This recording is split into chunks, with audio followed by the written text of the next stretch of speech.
हरियाणा में चुनावी माहौल तेजी से बदल रहा है। भारतीय जनता पार्टी और कांग्रेस ने इस राज्य में अपनी पूरी ताकत झोंक रखी है। मुख्य मुकाबला इन्हीं दोनों दलों के बीच दिखाई दे रहा है। पिछले 10-12 दिनों में बीजेपी ने अपनी स्थिति में सुधार लाने के लिए प्रयास किए हैं, जबकि कांग्रेस अपनी बढ़त को बढ़ाए रखने के लिए पूरी मेहनत कर रही है। 5 अक्टूबर को हरियाणा की 90 विधानसभा सीटों पर एक साथ मतदान होगा।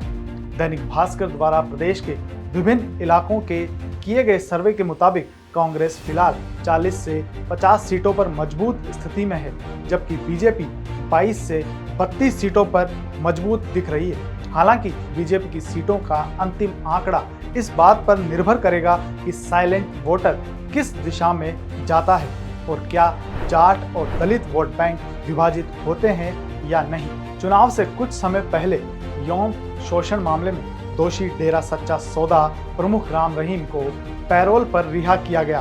कांग्रेस ने चुनाव आयोग में इसके खिलाफ शिकायत की, लेकिन उसे दरकिनार कर दिया गया। राज्य की करीब 2 दर्जन सीटों पर डेरे का प्रभाव माना जाता है और अनुमान है कि यह भाजपा के लिए फायदेमंद हो सकता है।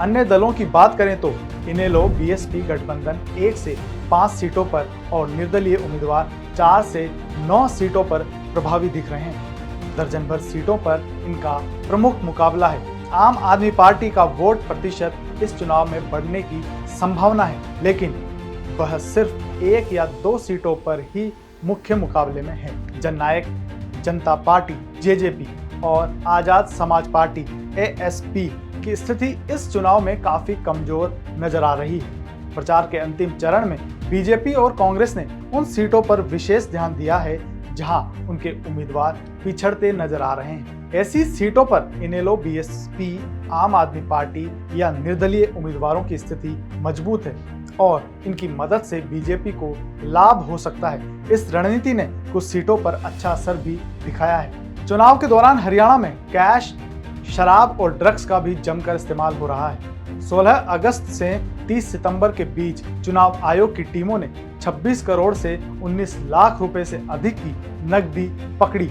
इसी अवधि में 4.32 लाख लीटर शराब और 9 करोड़ रुपए की ड्रग्स भी जब्त की गई। कुल मिलाकर अब तक 65 करोड़ 88 लाख रुपए की नकदी और सामग्री जब्त हो चुकी है। राजनीतिक विश्लेषकों का कहना है कि हरियाणा में अब तक लगातार 3 बार किसी पार्टी की सरकार नहीं बनी है। साथ ही यहाँ की परंपरा है कि राज्य में उसी पार्टी की सरकार बनती है जो केंद्र में सत्ता में होती है। अब देखना यह है कि हरियाणा इस बार कोई नया इतिहास बनाएगा या अपनी पुरानी परंपरा को जारी रखेगा।